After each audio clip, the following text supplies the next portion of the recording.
tem ar-condicionado, mas se você deixar a porta do jardim aberta, vai entrar calor. Vamos fechar. Não se incomode. Já tentei fechar, mas foi impossível. Por quê? Outro dia fazia frio e ficamos aqui com a porta fechada. Mas cada vez que faz calor, alguma coisa acontece e não consigo fechar. Será que tem algo a ver com o fato de ela ser de metal? Pode ser. É estranho.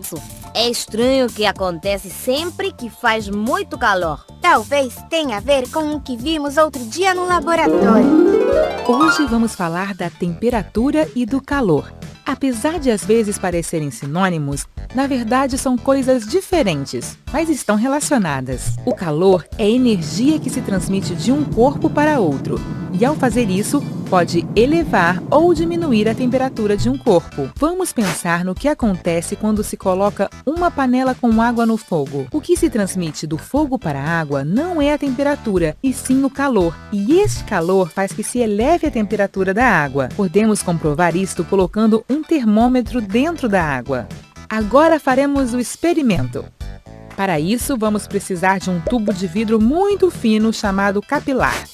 2 recipientes com água em temperaturas diferentes e um pouco de massa. Primeiro devemos submergir uma parte do capilar na água e manter uma pequena gota no seu interior, o mais perto possível do centro, de maneira que a gota de água fique entre espaços de ar. Depois, em um dos extremos do capilar e com muito cuidado, colocaremos a massa para que a borda fique lacrada. Se fizermos isto, teremos um espaço de ar e depois a gota de água. Logo depois, vão submergir o capilar do lado que está lacrado nos diferentes recipientes com água e observaremos o que acontece. É claro, e como o gás se expande, faz que a gota se mexa para o outro extremo. Pelo contrário, quando submergimos o capilar em água fria, o gás que forma o ar se comprime e faz que a gota se aproxime do extremo no qual está a massa. Com o nosso experimento de hoje, fizemos um termômetro caseiro. Um termômetro! Exato! Os termômetros comuns são tubos graduados com mercúrio em seu interior e, por ser um metal, é muito bom condutor do calor. Quando este metal se encontra com uma fonte fria, ele se comprime e se dilata quando tem maior temperatura. Assim, ao dilatar-se ou comprimir-se, o mercúrio vai marcando qual é a temperatura do ambiente. Além da água, que é um caso especial, o resto dos materiais se dilata caso sua temperatura aumente? Isso mesmo. Então já sei por que a porta do jardim não fecha bem nos dias de calor. Por quê? Porque o metal da porta se dilata, então não pode fechar bem. Muito bem, você tem razão. E nos dias de inverno, quando as temperaturas são baixas, acontece o contrário. O metal se contrai e não tem problema.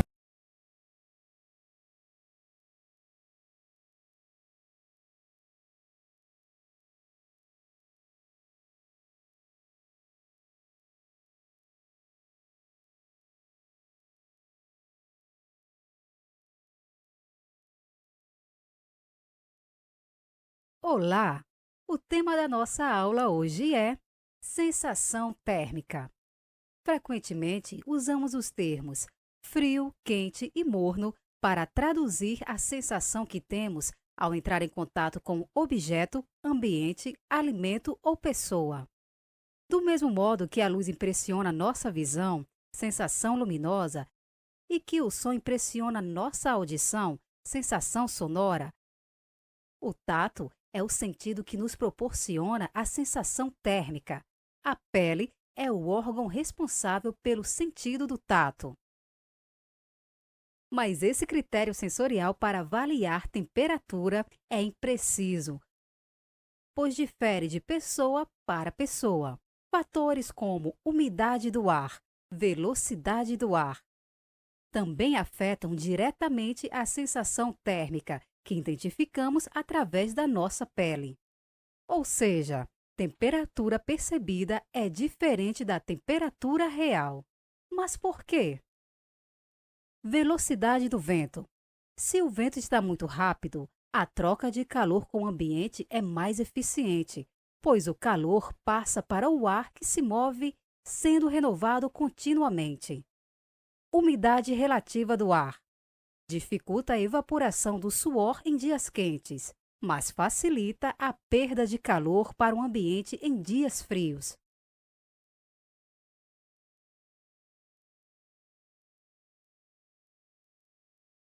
Olá, pessoal! Neste vídeo, vocês irão aprender a diferenciar os conceitos de temperatura, calor e sensação térmica. Vamos começar por temperatura.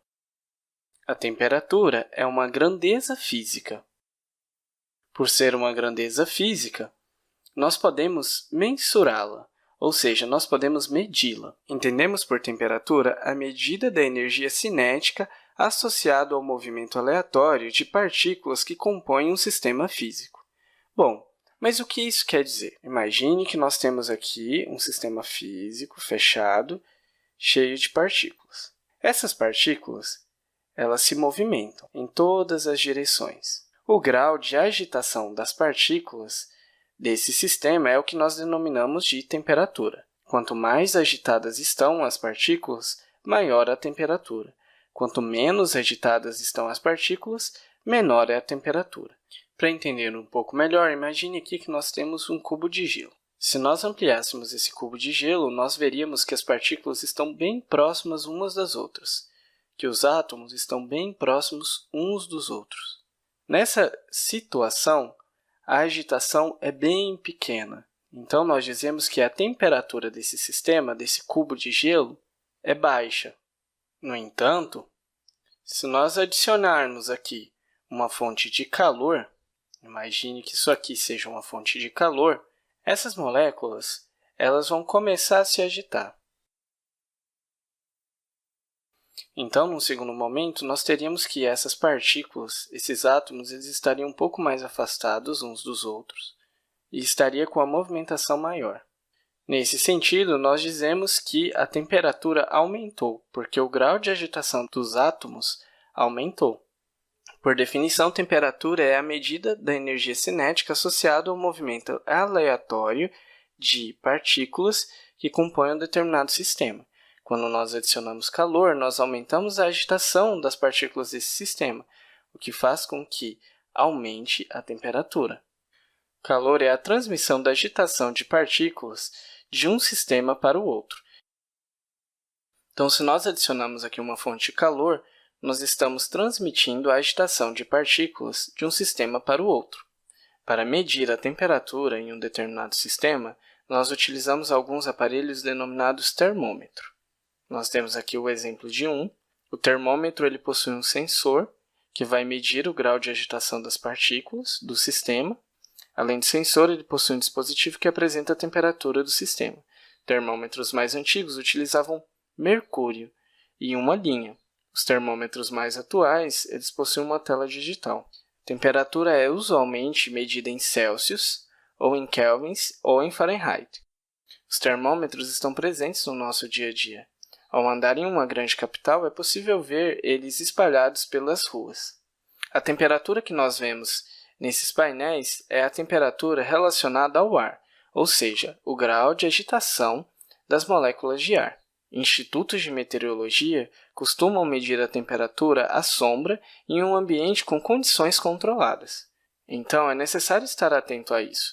Às vezes, no rádio é informado uma temperatura, e quando nós olhamos nesses painéis, no meio das ruas, nós vemos outra temperatura. Por ser uma grandeza física, a temperatura ela é uma medida objetiva. Já a sensação térmica, por outro lado, não é tão objetiva assim. A sensação térmica pode ser definida como a temperatura que nós sentimos. Ela não é uma grandeza física, uma vez que ela varia de pessoa para pessoa, de momento para momento, de lugar para lugar. Um exemplo clássico é dentro de uma sala com ar-condicionado. Algumas pessoas afirmam que está muito frio, ao passo que para outras não está tão frio assim. Então, a sensação térmica ela não é tão objetiva, já que vai variar de pessoa para pessoa, de momento para momento, de lugar para lugar. Existem 3 fatores que interferem na sensação térmica. O primeiro fator é a temperatura real do ar. O segundo fator é a velocidade do vento. E o terceiro fator é a umidade relativa do ar. Para entender como que esses 3 fatores interferem na sensação térmica, eu vou utilizar aqui alguns exemplos. Então, imagine que você está numa viagem de férias e você vai em uma montanha congelada. Então, esse aqui é você. Imagine que não está ventando. A sensação de frio que você vai ter é uma. A partir do momento que começa a ventar, você fica com a sensação de que a temperatura abaixou ainda mais. O fato de você sentir que esfriou não significa que a temperatura do ambiente mudou. Às vezes é a mesma temperatura. O que mudou foi apenas a velocidade do vento. Então, por exemplo, se você estiver em uma região que está fazendo 14 graus Celsius e a velocidade do vento aumenta para 24 km por hora, a sensação térmica que você irá sentir será de 7 graus Celsius. Ou seja, a sensação térmica é de 7 graus a menos do que a temperatura real do ambiente.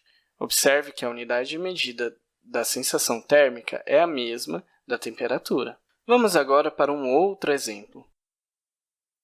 Um exemplo de local que a sensação térmica é bastante baixa é Urupema, no Rio Grande do Sul.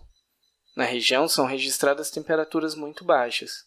O fato da velocidade do vento ser forte faz com que a sensação térmica seja ainda mais baixa. Bom, mas qual é a relação da umidade relativa do ar com a sensação térmica? Quanto mais alta é a umidade relativa do ar, mais a sensação de calor nós temos. Isso acontece porque uma das maneiras de nós resfriarmos nosso corpo é por meio do suor. O suor é uma forma que o nosso corpo tem de liberar calor para o exterior, mantendo assim a nossa temperatura constante. Imagine que se for um dia seco com muito vento, essas gotículas de suor facilmente evaporariam. Quando dizemos que a umidade relativa do ar está alta, significa que existe muito vapor de água na atmosfera. O excesso de vapor de água na atmosfera dificulta o processo de evaporação dessas gotículas de suor. Quanto maior a umidade relativa do ar, maior será a sensação térmica. Então, por exemplo, se estiver fazendo 31 graus Celsius e a umidade relativa do ar estiver em 79%, a sensação térmica será de 41 graus Celsius. Quando o ar está seco, nós temos uma sensação térmica de frio ou fresco. Quando o ar está úmido, temos uma sensação térmica de calor. Existem várias formas de calcular a sensação térmica. Uma delas é essa aqui.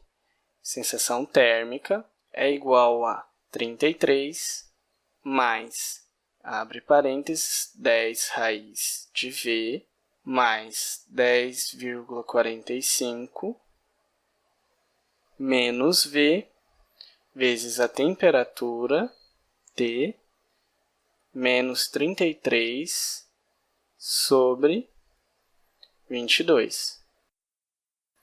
V seria a velocidade do vento, e T seria a temperatura. Com a temperatura de 40 graus Celsius, com a velocidade do vento de 6 metros por segundo, nós teríamos uma sensação térmica de 42 graus Celsius. Se a temperatura fosse de 10 graus Celsius, com a mesma velocidade de vento, 6 metros por segundo, nós teríamos uma sensação térmica de 3 graus Celsius. Uma outra forma de calcular a sensação térmica é calcular o índice de calor.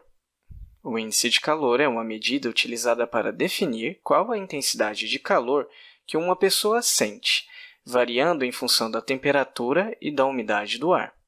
Diferente dessa fórmula que leva em consideração a temperatura e a velocidade do vento, o índice de calor leva em consideração a temperatura e a umidade do ar. Então, só para deixar claro, a temperatura é uma grandeza física objetiva que pode ser mensurada. Por definição, consiste na energia cinética associada ao movimento aleatório de partículas que compõem um determinado sistema físico. A sensação térmica é a temperatura que nós sentimos. Ela não é uma grandeza física e seu cálculo é subjetivo. Vai depender de pessoa para pessoa, momento para momento, lugar para lugar. O último exemplo que nós poderíamos utilizar para diferenciar temperatura de sensação térmica seria relacionado a essa foto. Nós temos aqui a foto de pessoas sentadas em círculo. O Forró da Lua Cheia é um festival que acontece todos os anos no município de Altinópolis, São Paulo. O Forró da Lua Cheia acontece em uma região aberta, em um morro, que venta bastante. Então é comum a gente ver uma cena como essa. Pessoas sentadas em volta de uma fogueira, tentando se aquecer, tentando aumentar a sensação térmica. Isto porque as temperaturas são baixas ao longo da noite e é uma região que venta bastante, em uma época que a umidade também está baixa. Então, a sensação térmica nessa época é de bastante frio. Então é isso, pessoal. Nos vemos na próxima videoaula.